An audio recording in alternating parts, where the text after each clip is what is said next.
And thank you so much for joining us here on ABC News Live. I'm Gio Benitez here at the ABC News headquarters in New York, and we've got a very busy day of news for you. We're going to cover those boys in Thailand that are trapped right now in that cave. They are still stuck in that cave. We're going to go to Thailand in just a moment. And of course, we are following that hot weather all across the country, moving through this nation. But first, take a look at your headlines.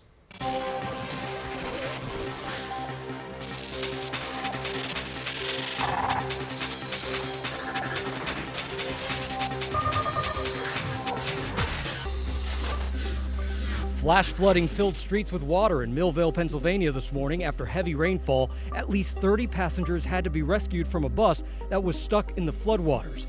Secretary of State Mike Pompeo is on his way to North Korea right now. He has 2 days of talks scheduled in Pyongyang after the Singapore summit.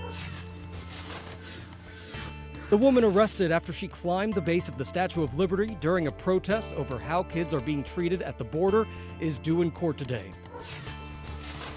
A man who was hit with a police taser in Lancaster, Pennsylvania last week is now suing. 27-year-old Sean Williams says he did everything cops told him to do. If I wasn't becoming a problem or anything, I was trying to wonder why the taser was even being brought to the scene.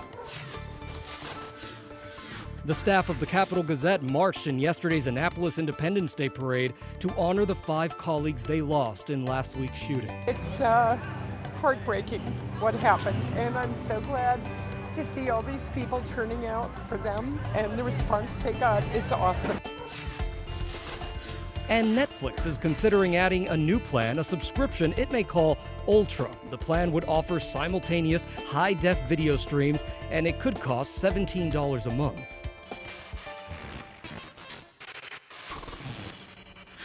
And we're going to begin now with that rescue effort underway right now in that cave in Thailand to rescue those young boys. Our James Longman is there live in Thailand right now. James, thank you so much for joining us here. I know that so many people were concerned about whether these kids had to scuba dive their way out of this cave, but now it looks like they're draining a lot of this water from this cave, right? That's right, Gio. I mean, the big concern from the very beginning is these kids who have virtually no experience in swimming, let alone scuba diving, having to get their heads under the surface of the water. That is the main thing that they don't want to have them do. I spoke to an official earlier, someone who is one of the people who's been in charge of communications at the cave. They want to try and lay a phone line in there. And he said that their main objective now is to find a way to get these kids out without them getting their heads wet. So what they want to do is get a Navy SEAL in front, a Navy SEAL behind, and have each boy led out one by one with a life jacket and float them out slowly along the surface of the water inside the cave. You've got to remember, much of the cave is almost entirely submerged, but it isn't all the way to the roof. There's a lot of it, there is headroom. But they want to make sure that the entire cave passage has area where they don't have to go underwater. And what that means is that there are certain parts of the cave, there are about 2 or 3 parts of the cave where you would have to dip under to go under a gap and then come back out the other side. And they want to stop that from happening. So they want possibly even to cut those bits of rock that are in the way out. Now that would be a massive, massive endeavor. And the other thing, of course, is to lower that water level. And so far, there have been pumps working, something like 60 pumps working around the clock, many hundreds of horsepower. They have been working. Something like 1 or 2 centimeters an hour comes down. But the big, big development we're hearing now is that they're trying to build a dam, a stone dam upstream behind the cave where that water has been going in to drain off the water that should be going into the cave and filling it up. That, to give you some idea, could stop it by 30 to 40 centimeters an hour. So that would be a huge uplift in the amount of water they're able to get out of that cave. So that is what it's all about at the moment, getting the water out and getting those boys out. And James, as you've been talking, we've been watching these incredible images that we've been seeing all week long of those rescue efforts underway, and even an animation we saw of that cave, what that looks like. And we saw you on Good Morning America actually going into a nearby cave, obviously not this one, but a nearby cave. What was that like? What did you notice about that?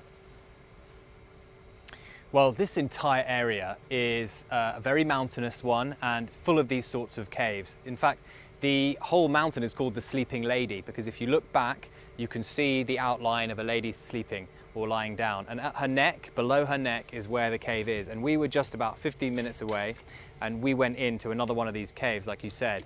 And the thing that really hits you is just how dark it is in those caves. It is pitch black. Only after maybe 2 or 3 steps you go in, suddenly you don't see anything anymore. They are cavernous rooms, huge, some of them. And they're very damp, obviously. The ones we went into were dry, but you can feel the water seeping through. They smell, and the rock face is very, very hard and kind of craggy. It has a really sharp material to it. Sometimes stalactites come down from the ceiling, and you can imagine how hazardous that would be to swim through. You can imagine, I was stood there in these caves just thinking, what if this room was filled with water? All the kind of cuts and scrapes that I would get if I were in this water. And of course, how would I even know where I was? Because it is just so dark. And the idea that these young boys have been in that place for even a few hours, let alone these 13 days, now 14 we're going into, is quite unimaginable. So, you know, for me, it gave me the creeps a bit. You know, we were in a cave that carries on for a quarter mile, and even only after 10 steps you wanted to turn back. Yeah, and when you see the images of the kids even smiling in those conditions, it's pretty incredible. Do rescuers know when they can get those kids out? Look, that's the million-dollar question, Gio. I think they wish they did, but it's just taking it one step at a time. The Thai governor today said that he will not give the order to extract those children until he has 100% certainty that they are fit and ready to come out. And of course, we just have to wait and see what the medics say about it. We hear conflicting reports about their health. Some of them are healthier, some of them perhaps not. When we saw those videos, those amazing images of them greeting those 2 British divers who found them initially, some of them looked like they were able to stand and they were flicking peace signs and looked happy. But it's one thing to kind of smile and say your name to the camera, and it's another thing to kind of travel 6 hours, much of it underwater through pitch black water.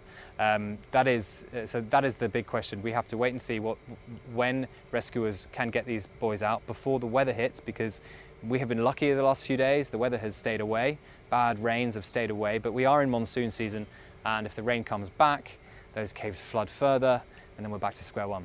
All right, James Longman with incredible reporting there on the ground in Thailand. James, thank you so much for joining us here.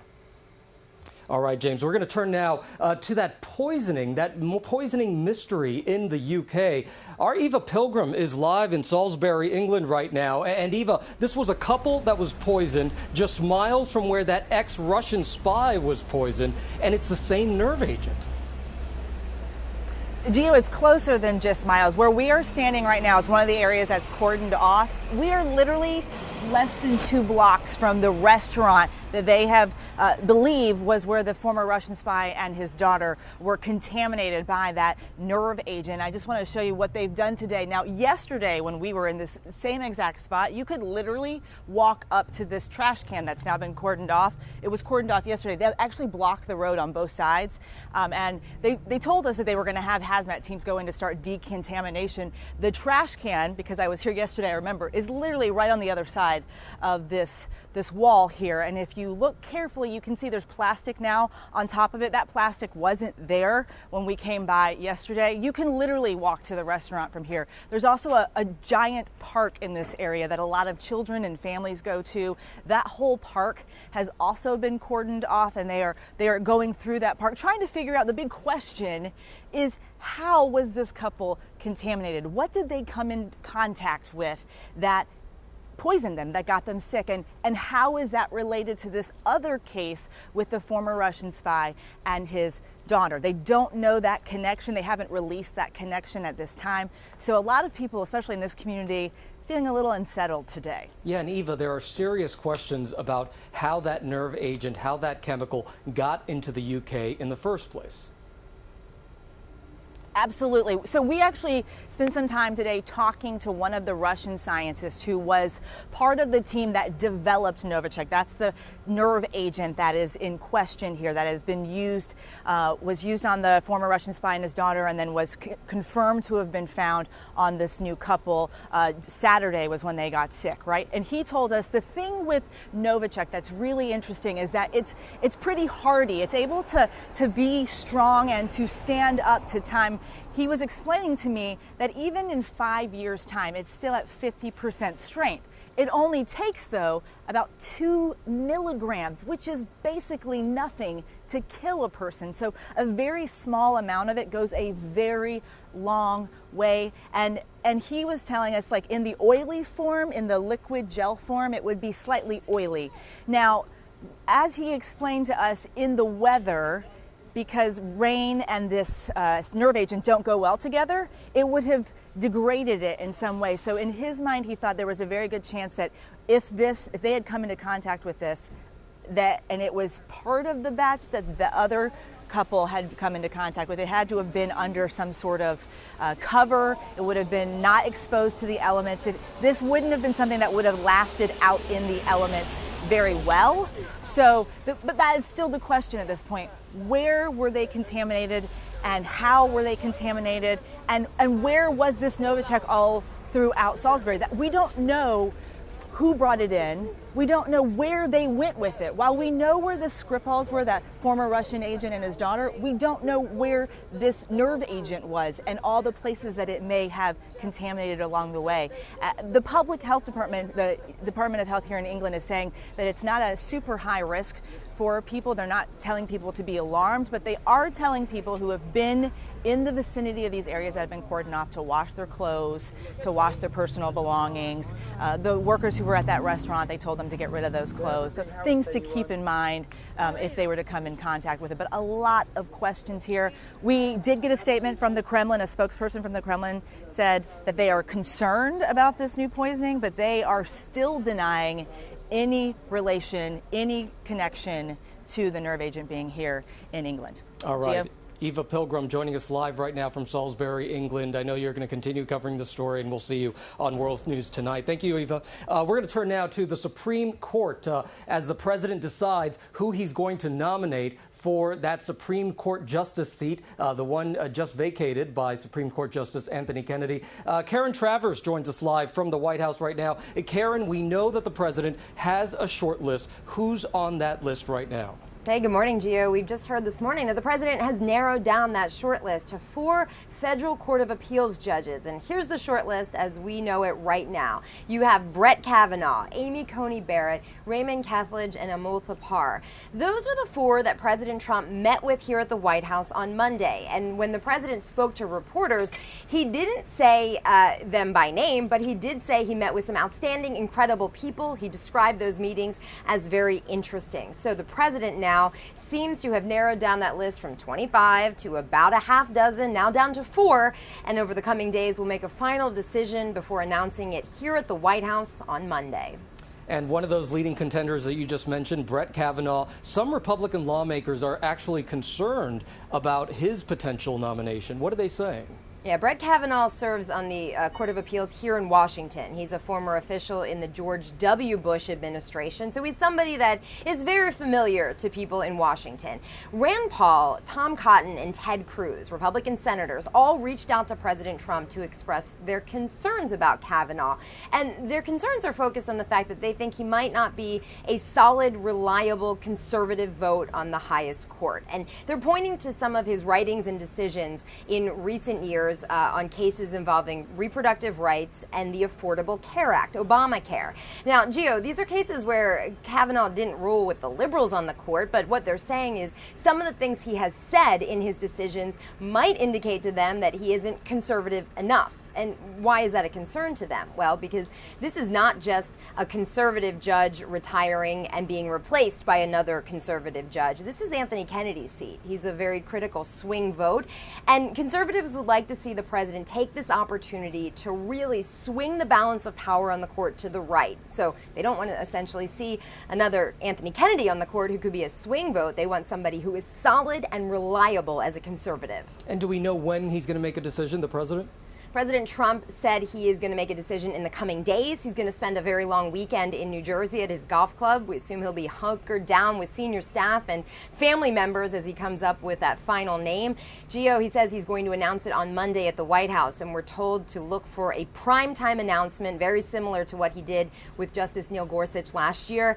This president, former reality television show producer, loves that element of suspense. He likes the big television moment, so I think we'll see it looking very much like it did last year. And remember, last year, we didn't know who it was. I mean, nobody heard rumblings, but not formally confirmed that it was Gorsuch. The president loved that. He liked walking into the room with him and saying, "This is my nominee." All right, Karen Travers joining us live from the White House. Karen, thank you so much. We're going to turn to that extreme heat now. We're going to follow the weather because so much of this country feeling that heat. Lots of scenes just like this that you're looking at right now. Chief Meteorologist Ginger Z joins us with the forecast. Hey, Ginger.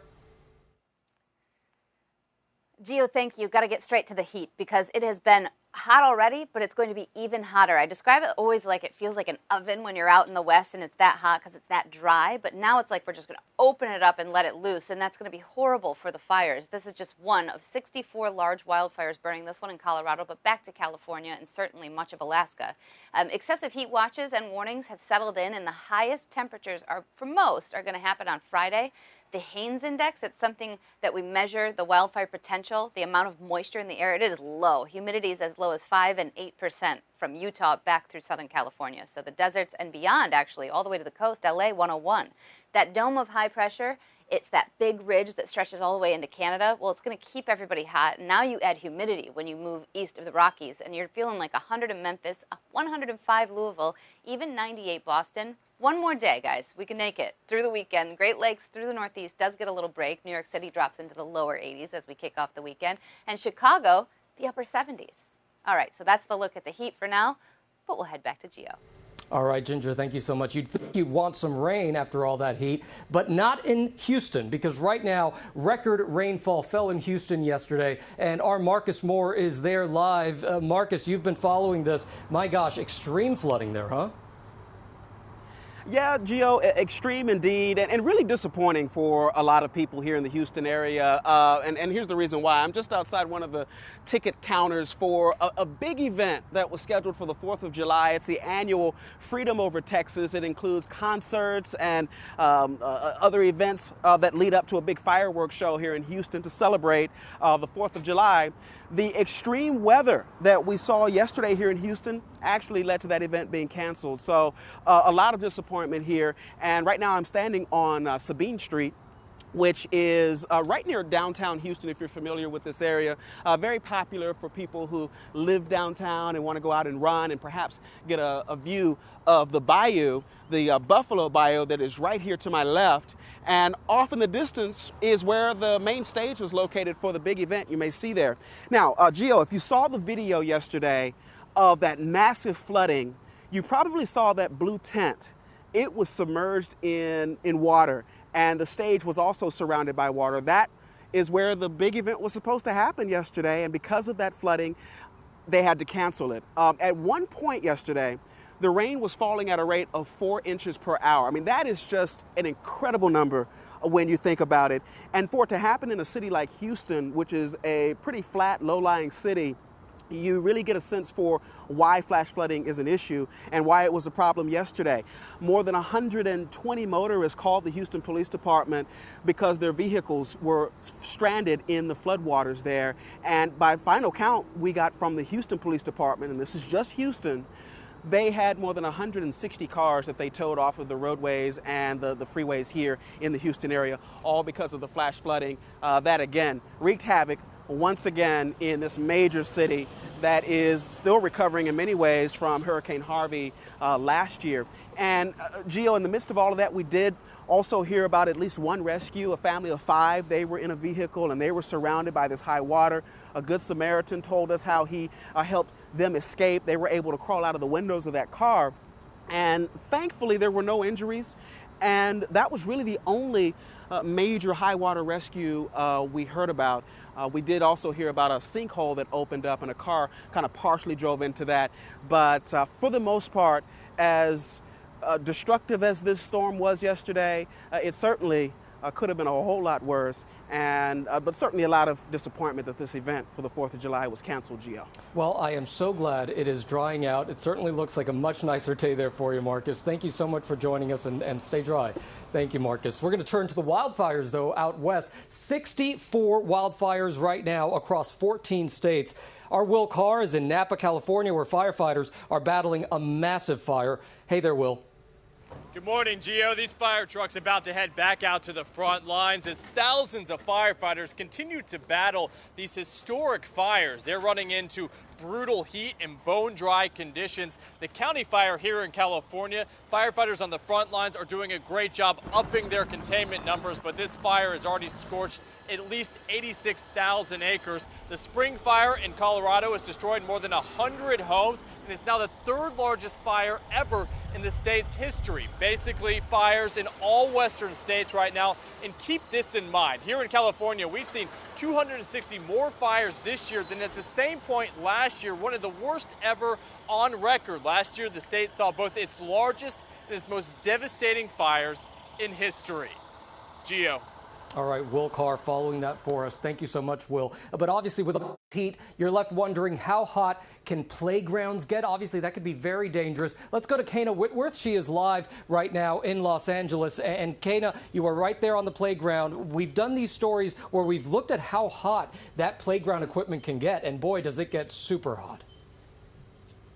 Gio, it is so surprising. I learned so much doing this story, and I'm so glad I did. As you know, I'm a new mom, and it's really scary to think about the equipment that you're putting your little ones on. It is so much hotter than you could ever imagine. So let me just share with everybody the things that I learned. So first of all, when you look at the playground, you think, what do you think might be the hottest thing on the playground?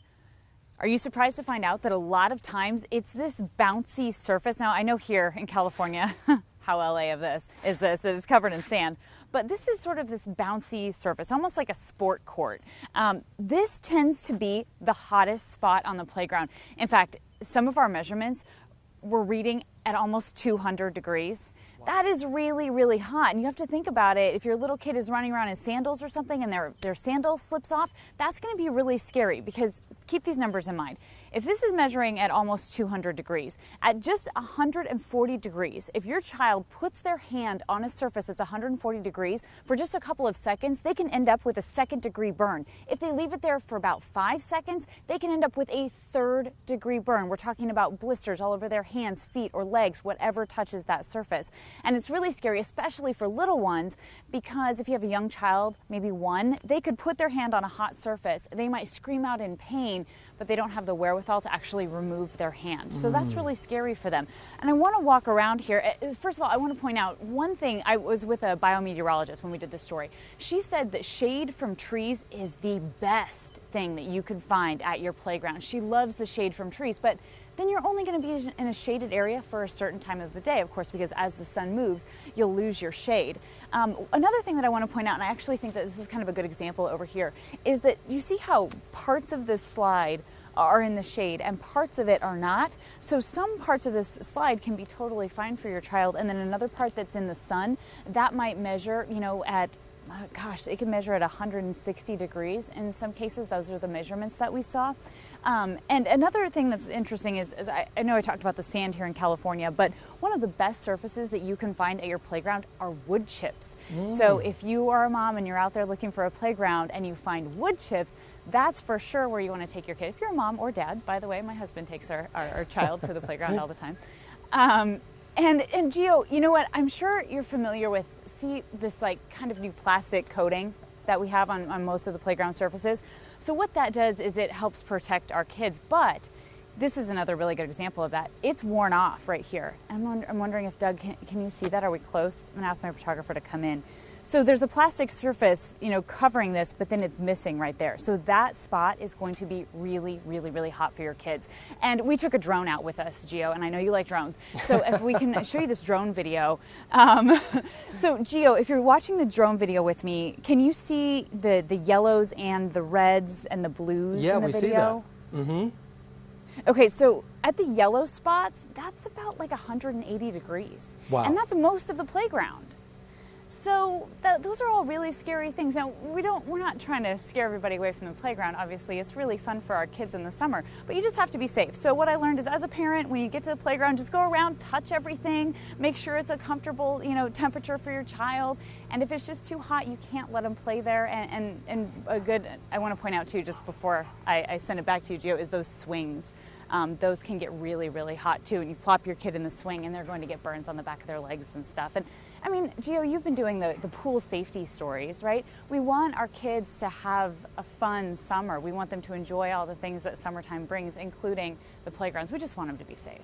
And I am so glad we had you on this story, because nothing better than a new mom to give us this information. So, Kana, congratulations. Thank you again for joining us with this incredible information. I mean, it's just amazing how much of that gets so hot. So, Kana, thank you so much. Now we're going to turn to Special Olympics. The Special Olympics, something a little fun to mix this. We have Jen Latta from ESPN. She's joining us live right now from Seattle. Hey there, Jen. How you doing? I'm doing great, Gio. Nice to chat with you. You know, more than 12,000 people decided to spend part of their 4th of July holiday here in Seattle celebrating the Special Olympics. And at its core, Special Olympics is a really good marriage with the 4th of July. Both are a celebration of independence, belonging, and pride. Let's talk about some of the athletes that you can keep your eye on. One of the stars of this USA Games has been Julian Borst. He's a runner from Kalamazoo, Michigan.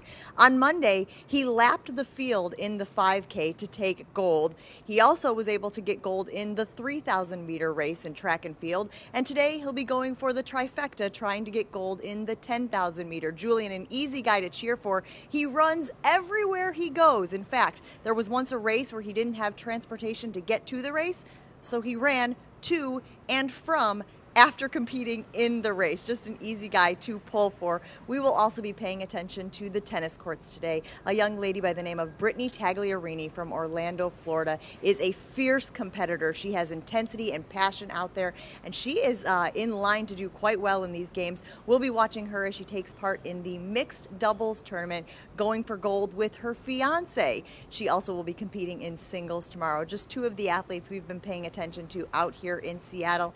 And remember, ESPN has been covering these games all week long. You can catch our coverage tonight on ESPN2. That comes your way at 6 p.m. Plenty of inspirational stories. We'll be following those athletes I mentioned and also bringing you some of the heart of these USA Games. We hope that you'll tune in for that, Gio. All right, Jen, we will tonight on ESPN. And we've been joking with you about the weather. I just checked, 61 degrees where you are right now. So this is your daily Jen Latta weather check. And it's so nice where you are. So thank you so much.